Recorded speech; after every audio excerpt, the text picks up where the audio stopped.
Bom dia, meu nome é Derek, é uma honra muito grande estar aqui apresentando o meu artigo nesse simpósio internacional e falando um pouco sobre arbitragem internacional. O que nós abordamos, na verdade, no artigo seriam as proibições do Champerty Maintenance nos países da Common Law, uma superação que está havendo e acontecendo, um movimento nesses países de superar essas doutrinas para fins de viabilizar o third party funding, que seria o financiamento de litígios. A proibição do Champerty Maintenance ela tem uma origem certa, mas aparentemente ela foi desencadeada de um contexto histórico e social da Inglaterra da Idade Média. O ambiente naquela época era deveras hostil e não era propício para a solução de conflitos.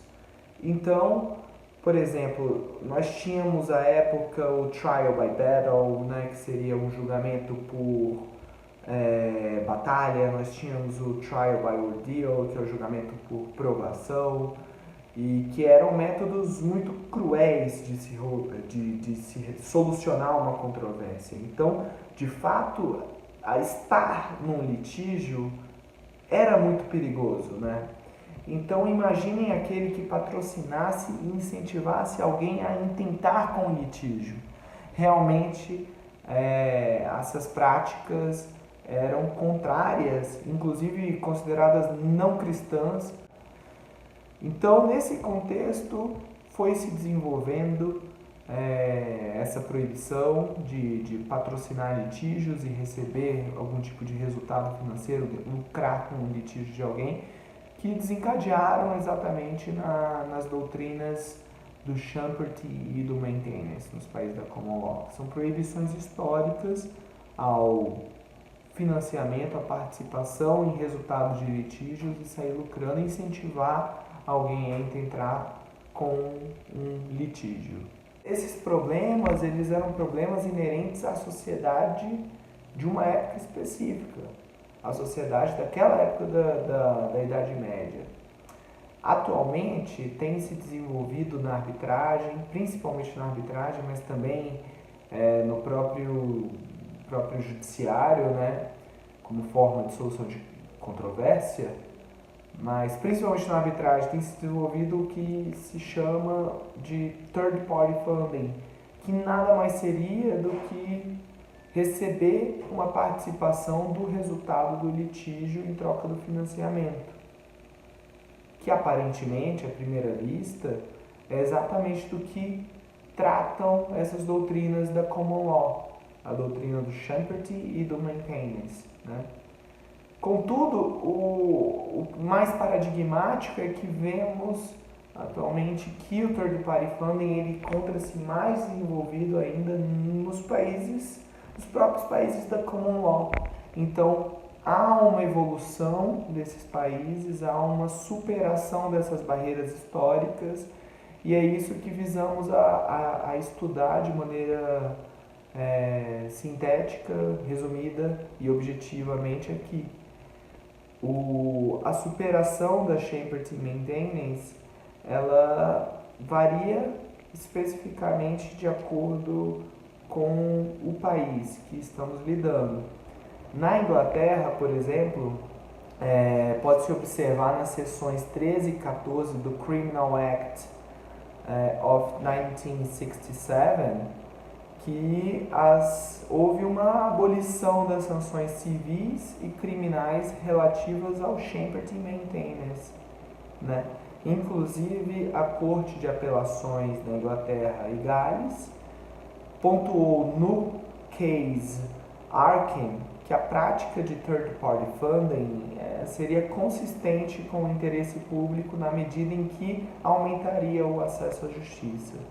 Então, esse daí é um case paradigmático na Common Law, que lida expressamente sobre a questão do third party funding nos dias atuais e não o considera como a Champerty Maintenance e consideram e vai ainda muito além considerando como uma prática consistente com o próprio interesse público. Então já há uma quebra de paradigma, né?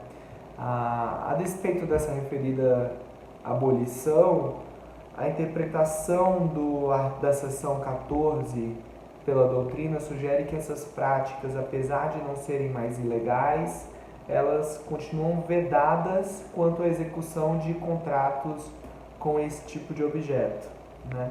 A situação é bem parecida com a Austrália, que, muito embora a prática ainda não seja expressamente aceita, os contratos de third party funding não são presumidamente considerados inválidos. Ao tratarmos sobre a Austrália, é importante mencionarmos o case Fawcett, que é considerado um leading case australiano sobre o tema.